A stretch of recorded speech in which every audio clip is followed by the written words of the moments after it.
Now, I know you have really strong feelings about the word resolution, so let's start there. Tell us why you're not a fan of resolutions. I think that it is very much entwined with negative emotions. When you hear like a New Year's resolution, it's like, oh, okay, that's made to be broken. So I am in favor of the concept when done a certain way that's going to actually work for somebody. Welcome, everyone, to the Autoimmune Hour. I'm Sharon Sayler from SharonSayler.com, and of course, from UnderstandingAutoimmune.com, where you can find over 400 and probably around 60 episodes now and climbing. I know we're getting close to the 500. Can't wait. Anyway, I'm so happy to be here with you tonight. I know it's the end of the year, beginning of the new year, all of that good stuff. And so, who better to invite back than Roberta Mittman, our in house accountability person, resilience person, life rescripting person. And so I invited Roberta Mittman back. Let me give you a brief detail about her. If you haven't seen her before, check out all our previous chats too, because Roberta Mittman, she brings decades of medical, scientific, and holistic knowledge to her holistic life coaching practice to heal clients from the inside out. If you suffer from chronic stress, anxiety, overwhelm, fears, sensitivity, or body acceptance issues, and desire a new blueprint for your wellness journey, Roberta is the one to call because she takes on these challenges in a unique blend of modern psychology, Chinese medicine principles, and an emotional component she calls rescripting. That's her proprietary technique that helps you change how you see your world, how you function in your world, and it provides a fast, effective, and gentle results. So we're going to talk about that today as well. And really, rescripting or scripting or scripting for 2024, setting us off on the right foot. So welcome, Roberta. Thanks for being here. Oh, Sharon, thank you. It's always such a pleasure. It's so much fun to be here and chat with you. I love it. I love it. You're looking awesome. Thanks for doing this. Oh, I know at the beginning of the new year. that's the best time. I love to help people like chat about getting off to an excellent start. Now, I know you have really strong feelings about the word resolution. So let's start there. Oh, Tell us why you're not a fan of resolutions. I think that it is very much entwined with negative emotions.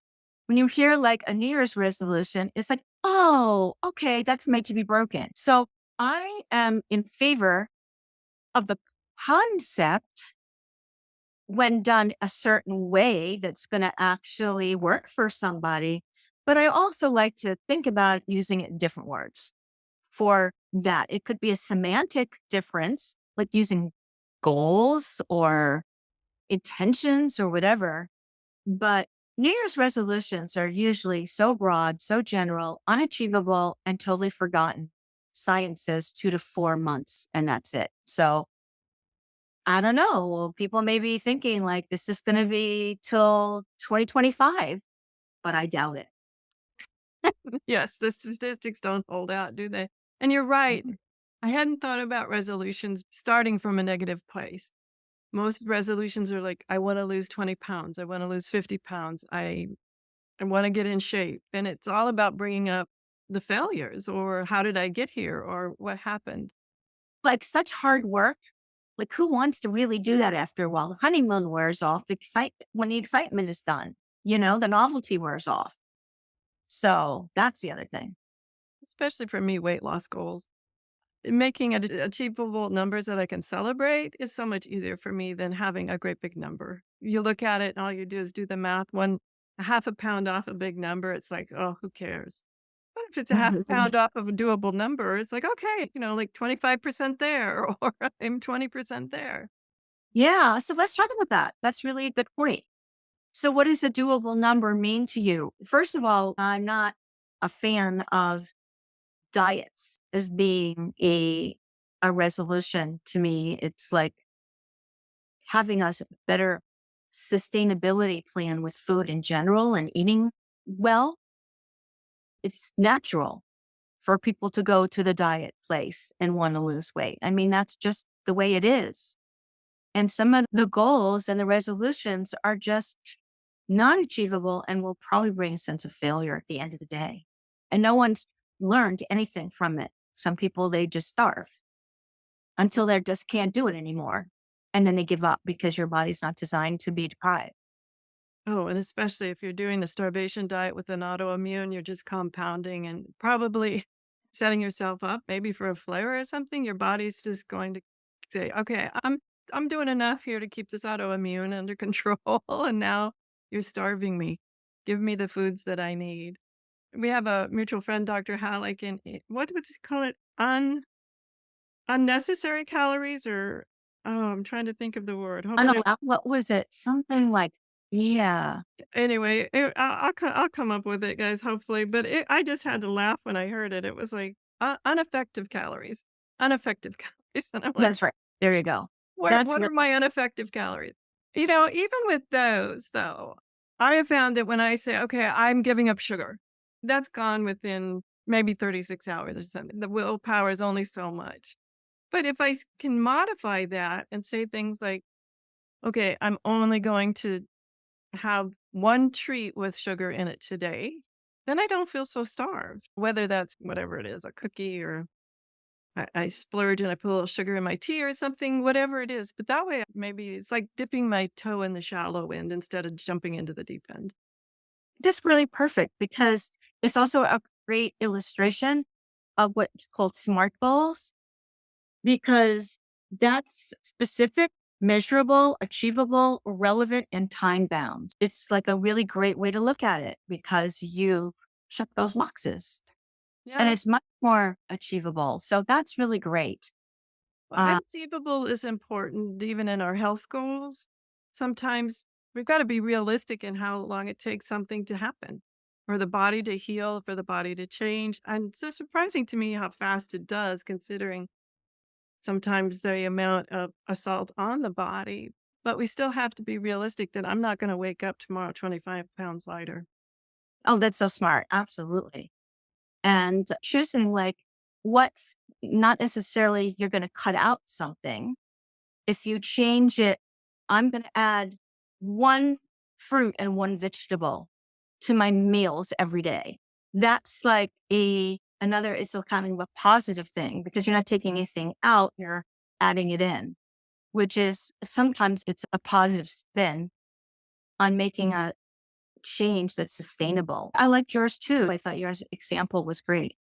I have a lot of fruits that I like that would definitely fake my head out that it was sweet enough to be sugar.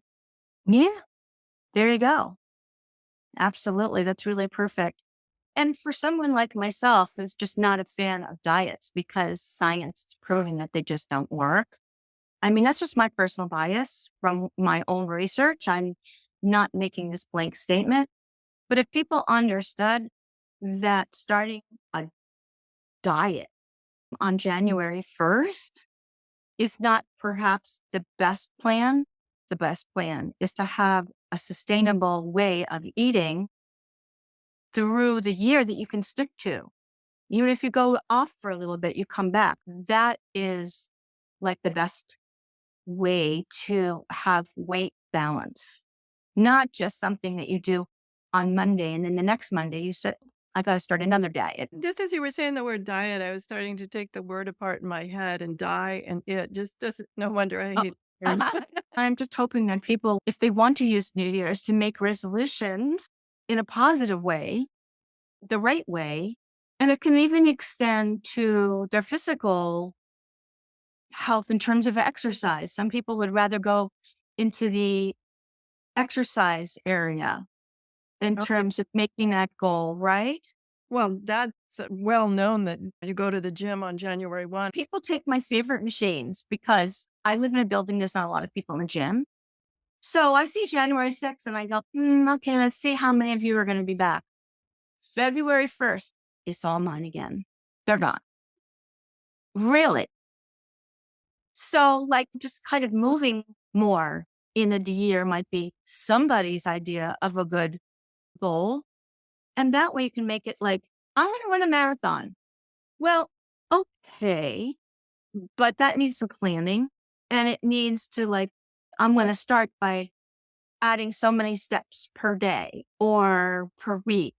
or something like that. So there's different ways of boosting your health and your movement through starting in the new year. If you think about it in small terms that are doable, like 3 days a week for 20 minutes, things like that make really good sense. And not to go overboard. I know our friend That's Dr. Alton, worse. Dr. Halleck is running a marathon, our friend, and bravo, but he's been training since what, 2022 or something like that for it. He was encouraging me talking about with autoimmune, one of the things that is really powerful was just walking. And whether you just walk down your street a little bit and come back and that's all you do, but how the movement and the using your muscles and strengthening your bones was a great way to do it if you can't lift weights or anything like that. He said, "Just walk Yeah, and right. work your way up to around the block or maybe half a mile." And so, I've been doing that, and I like it. I'm feeling it. Bravo. Yeah. And also to really give myself a pat on the back, after doing it, even if there are some days, guys, that I have to tell you, I'm lucky I make it around the block. But that's okay because I can check off like, yeah, I made it around the block. And then there's others days that I've walked a couple of miles and I'm like, it felt good. I wasn't going to do that point where you get a mile out there and go, Mhm. how am I going to get Mhm. home? Right. Exactly. I was listening to my body on like, okay, how far can I go? Oftentimes I didn't set out to go, oh, I'm only going to go around the block. But as I got into the walk, I'm like, okay, for whatever reason, I'm just not feeling that I have enough energy or strength to go that 2 mile, 2 mile route that I love.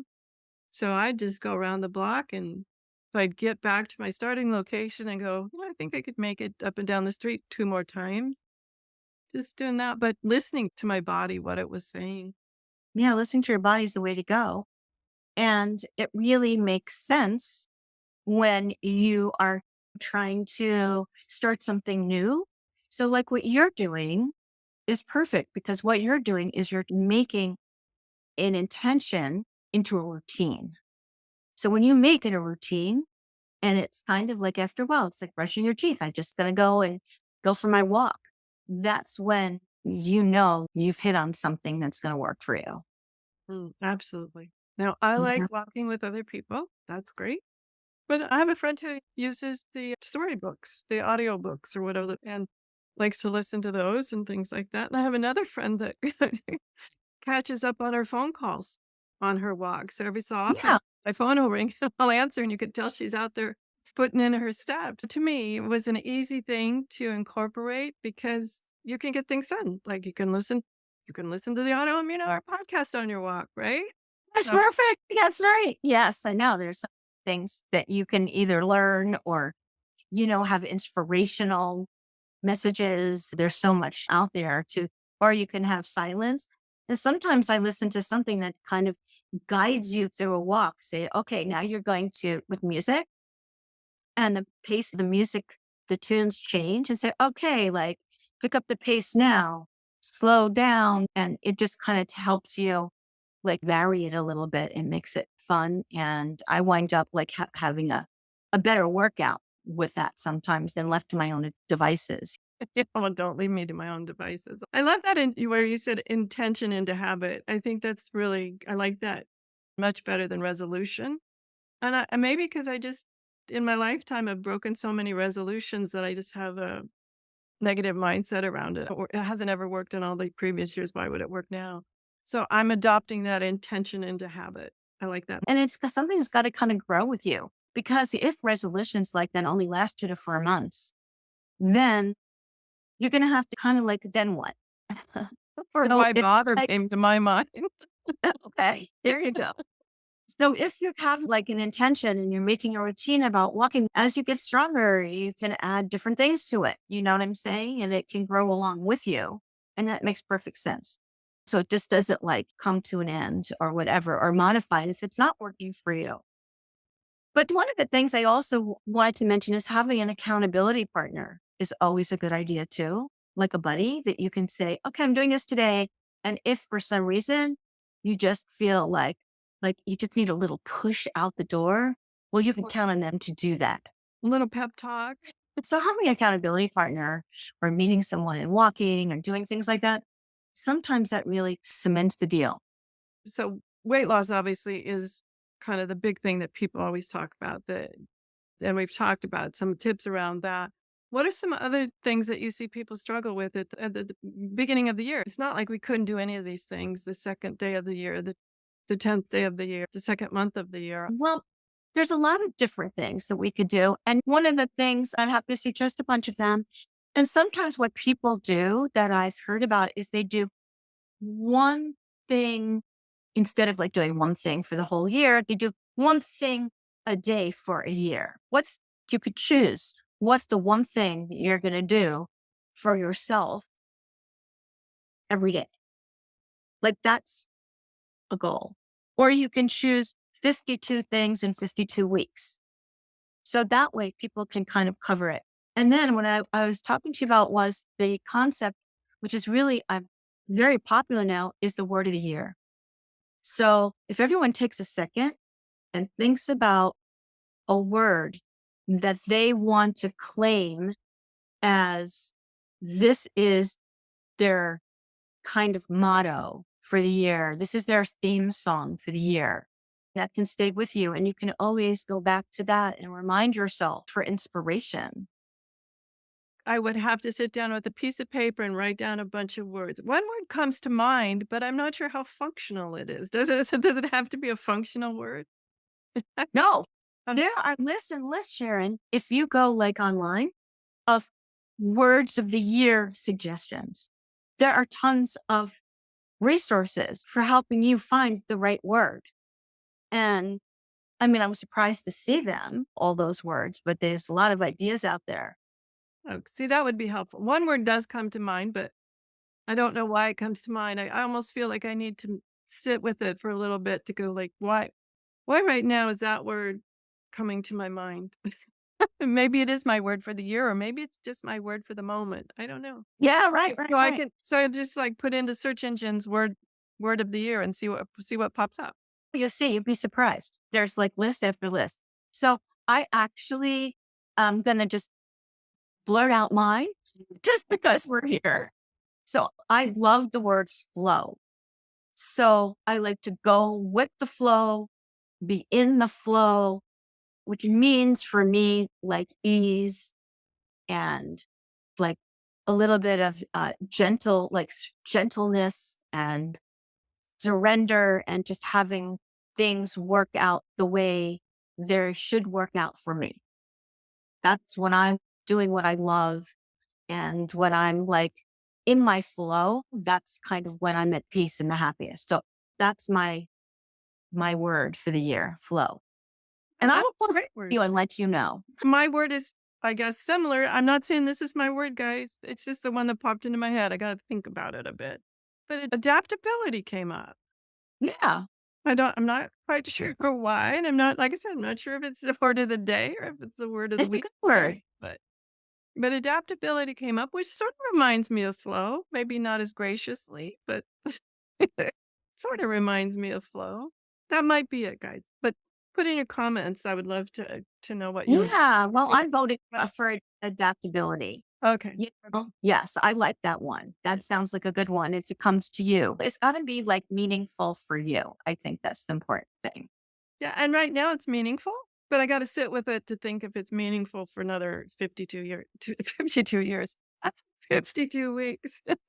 One thing that you and I've chatted about before, and I just love the topic and I wanna make sure we have time to talk about it, is Sure. is you have a question that you ask a lot, and that's, "What are you tolerating?" Yes. I think that's really a profound question to stop and think about. What am I tolerating? Whether some people immediately go external when they hear that, like,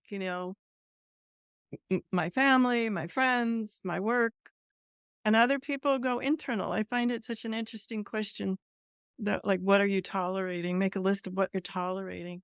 Yes. Mhm. I always ask my clients to do that. A huge list. And I say at least 50 things. And when you run out of things, just make it to 50 because then you can dig deeper.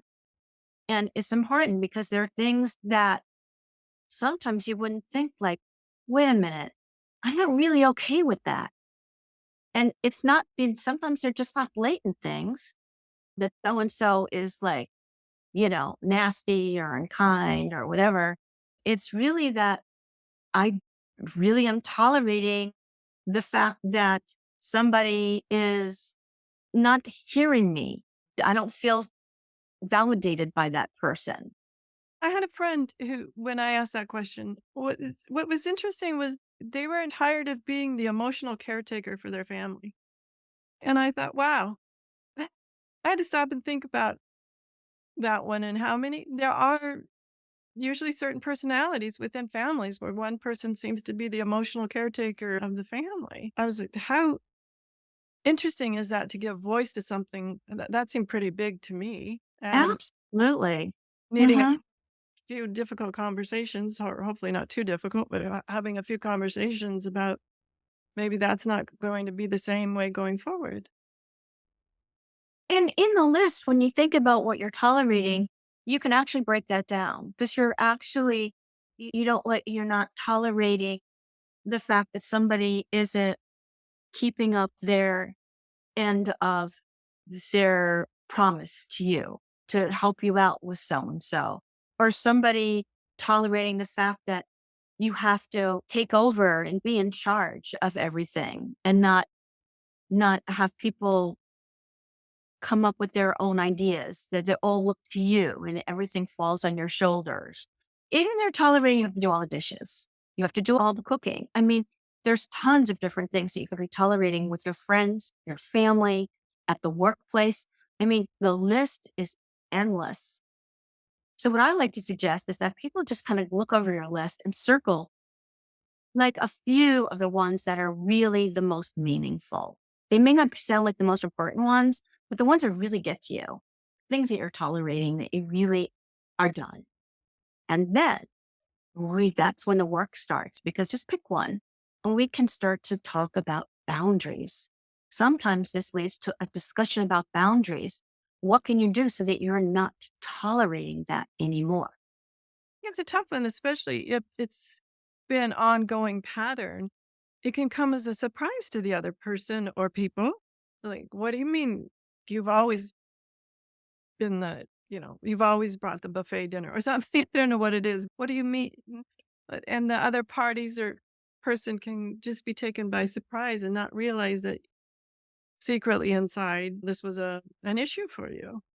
And so to me, that's all about speaking up and being honest with everybody. I just see a lot of people who sacrifice themselves in these things and then that like, oh, not that big a deal. Well, it, I don't have signs of Sharon. I don't have any proof, but I don't think it leads to being healthier by swallowing all these kinds of things. And if you've already got an autoimmune condition, the last thing you need to do is add this additional emotional pressure on yourself. Absolutely. That's so smart. Yes. And it also is a lot is in the presentation and in of like if you're setting a boundary or you're telling people, okay, it's not like I've never liked to do this and I'm never doing it again. I mean, there's there's also different ways to introduce the topic to people. Like, let's like for now, let's start a new tradition where we all take turns bringing something or preparing this or that, instead of like, I have to do it all myself, for instance, Mhm. or suggesting like, I'm feeling really tired lately. I need to rest a little bit and our family needs to do this or that. What are some ideas that you guys have for picking up some of the slack and helping out? So you can always pose it as a question and introduce the concept that way instead of, saying, we've always done it this way and that's it. It has to do with the introduction of it, unless that doesn't work. And then you have to be a little bit more blatant because otherwise you're going to turn into a people pleaser, as you said. I'm That, not sure I said that exact words, but I know what a people pleaser is. And yeah, yeah, just saying not yes. You're just saying yes when you really mean no. exactly. And you're putting other people's needs and their wants instead of your own. And that's important because you see people do that a lot with their kids. And yes, you should take care of your kids. I'm not saying that. But when you're Right. sacrificing yourself at every turn for your kid, you're not teaching them anything. You're not teaching them how to care for themselves as they grow older and go out on their own. There are certain things that people should experience in their life, whether it's making their own breakfast even, or they forgot their lunch. Oh, well, Mhm. they'll have Yeah. to figure it out. Yes. Absolutely. That's really a good point. It's hard for a parent, depending on the age and depending where they are, not to be a people pleaser because you're kind of nurturing your children. And that's kind of something that is like culturally expected. And also, get a lot of pleasure out of that. So for friends and people that really are outside of your, let's say, out of your family or your kids, let's say, and you're just agreeing to volunteer to do so many things or to do everything because you said yes before. So they said, oh, okay, well, Sharon will do it. She did it before, right? Yeah, I've heard You that taught before. people how to may have expectations of you when you have other things to do with your time and you need to take care of yourself. So you just need to know when enough is enough and to say, no, I can't this time or no right now. And then, like what we said, we've talked about saying no to other people means saying yes to yourself many times. Absolutely. And depending on how far out in the circle you go, and you're saying yes to some acquaintance of acquaintance out there that's going to take your being on a committee or whatever. And I'm not saying you can't be on those committees. I'm just saying, think about it. How committed are you way out there? Because you're saying yes to other things that you're having to say no to either yourself or some of the people that mean the most in your world. I've heard people say, oh, I'll say no to my husband because he'll understand. I'm like, "Really? How often are you making him understand? How often are you saying yes to people and taking your time and your energy and your resources and saying no to something that's actually not really more important to you?" I look at that too, like, what is the balance between how far out into the world are they, and what am I giving up to say yes out there? Am I giving up something that means more to me in my inner circle or my time to myself? Absolutely. Absolutely. 100%. And women are raised to be people pleasers to a large degree. It's kind of like you should be helping this person and making sure that person's comfortable and caretaking that person. And oh, you can do a fever. I find that it's a little bit more skewed towards females because they are maybe a little bit more accepting and a lot of these chores fall in their realm, I think. And it's harder for women to stand up, I think, a lot of times to see this pattern of what they've actually got themselves into with their husband, with their partner, with their friends. And after a while, it's very easy to start to resent those people because you feel it's just not balanced. And yet you've trained them to expect that. And that's a funny thing. Exactly. It's that funny Exactly. dichotomy about it doing something. And we're not saying don't do things, but it's just this idea of expectation from someone else. Well, Sharon's always done that. So why is she upset now? It's a little harder to explain that what was the tipping point. Well, and one of the things that when we were talking about women in particular, there are historical things that women are supposed to do, and I'm putting that in air quotes. This idea of Yes. the laundry or the dinner or the bulk of the childcare, and then you know, having those discussions is really important too. At what point I got really upset with someone the other day who said he said he was going to go babysit his kids, and we have a close enough friendship that I was like, "Excuse me, what? You don't babysit your own kids?" So, Yeah, right. I see what you're saying. Absolutely. Yeah. I guess I had more permission to clear my throat and say something. I'm not sure his wife would have done that, but I haven't talked to her, but maybe she would appreciate the fact that somebody did clear their throat and go, "Excuse me?" Yeah, absolutely. Sometimes people just kind of let that go. They don't notice that. Yeah. But yeah, that was like an interesting point. Which brings me up to one of your favorite is watch your words. I know you Yeah. talk a lot about watching our words. Yes, being mindful about those things. Absolutely. Like saying, I want to do this rather than I should do this or I get to do this.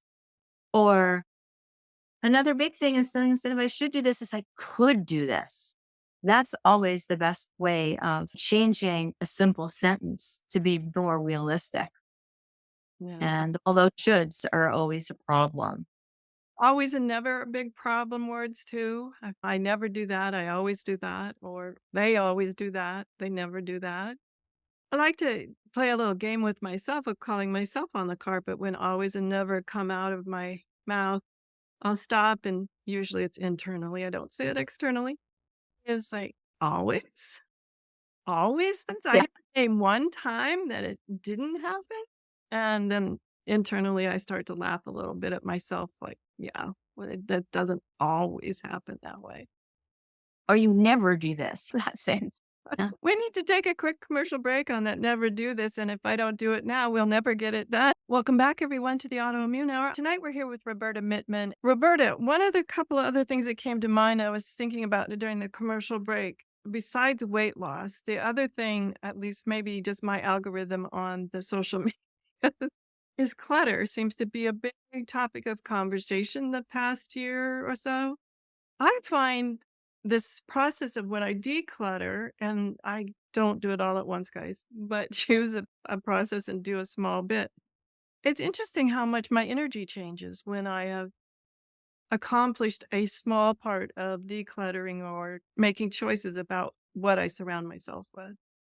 Absolutely. As a matter of fact, you just hit my intention for 2024, which has to do with decluttering, both from mental clutter, physical clutter for sure, and just other things that really are drowning out so many other important things that have just made a home either in my head or in my home or whatever. Just think of the bandwidth and the space that opens up when there's clarity and you can have organization and just things just go so much smoother. If I can tell you how much time I spend looking for things that should be in their home, like in their folder, in that bowl, in that this, in that, honestly, I would be welcome to have that time back, but it's gone. Absolutely. I try to be more mindful. That's one thing I started noticing when I get busy. Either I'll walk into the office or walk into the house and just lay my keys down. And then it's like, okay, where did my keys go? And then what's that, 5 or so minutes looking for my keys or whatever it is. And I tell myself, not 100% successful, but I tell myself each time when I walk in, the first thing I'm going to do is hang my keys on the hook. Trying to make it a routine is more helpful. I'm not Um, 100% successful at it. Absolutely. Well, everyone collects different things. I know some people that say, I have just too much of my foods, too much stuff in the pantry. I have too many papers, folders, and things that need to go. People have too many clothes and they can't figure out what to wear. I totally can appreciate and I honor all of that. And there's just working with somebody or setting up like a little bit, like doing like one drawer a day or this pile, just this little pile a day. Or I worked with a clutter person at one time and their suggestion was just to set a timer and just do 15 minutes a day. And you'd be surprised what you can get accomplished in 15 minutes. Wow, I like that too. Now, I do have a little side note. There was a really popular person who talked about joy and throwing out things. And Oh, yeah. I was talking to another person about it who did that process. Mm-hmm, And mm-hmm.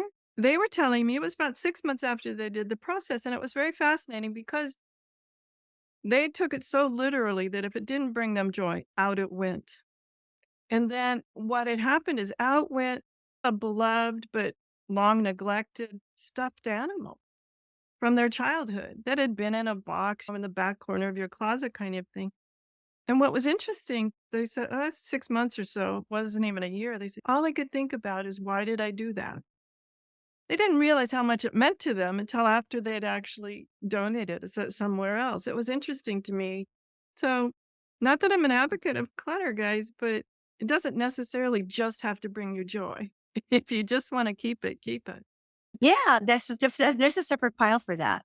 It's kind of like not keep, not give away, but like it's in the middle, and then you can go through it and decide what you want to retrieve, or actually after you've thought about it a while, that kind of thing. The other thing would be what kind of space can you open up in your head and the flow, which is a great word, that you can have when you don't have all of that mental clutter like cycling through your mind all the time.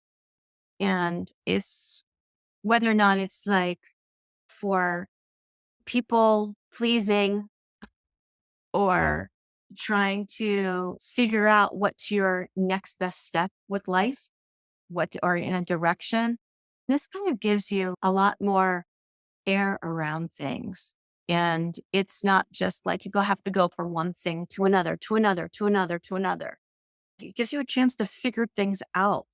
Otherwise, if things are just so cluttered, it's just hard to like sift through it and find out what's important. You're dealing with juggling too many things. Absolutely. Decluttering your calendar, so that'd be a good thing for me to consider. But what you mentioned too was about the thought. I was thinking how sometimes when I'm doing mindless things like showering, that doesn't take a lot of mental capacity for me. I don't have to think about it. I've done it a long time. Or brush your teeth. That doesn't take a lot of how am I going to do this kind of capacity. It's interesting that I get some of my best thoughts when my mind is decluttered during those moments of just doing something like a shower or brush your teeth. Some amazing how all of a sudden, oh, that's the thing I was trying to remember, or that's a great way to solve that problem pops into my head. When I give the space, what I notice the easiest space is when I'm doing, as I said, mindless things that don't take a lot of conscious thought because I've done them repetitively for so many years. Absolutely. I just know that for myself, I tend to have too many to dos. Oh, yeah. And my lists have lists of lists. And I feel like I just want to be less busy and focus on some of the more important things. And to me, that's really a decluttering process. And that's one of the things I'd like to do in addition to all the other stuff. But I feel like, no, after a while, you just don't need all that stuff. And sometimes life is just simpler and easy and it just is manageable. I love that. We're down to just about 5 minutes, Roberta. Final thoughts that you would like to share with people? Well, I have two things. The first thing is that, and thank you for asking. The first thing I think is to think about this at the beginning of the year if you're trying to figure out like what your goals are, whatever, just to fill in the blank of the sentence that says, I wish I had the courage to. Oh, I love that. That would be a really nice way to help people to formulate a really great goal or something to work towards. And my last thoughts are with the coming year is that for people to know I hold the space for everyone to be doing, they are doing such a great job and to relax into the fact that they really are in a great place, even though it doesn't seem or feel that way, that there's so much opportunity and abundance and happiness available to everybody wherever they are. And I really truly believe that once somebody steps into that thought, their vibration is better and they attract better things, more positive things in the world.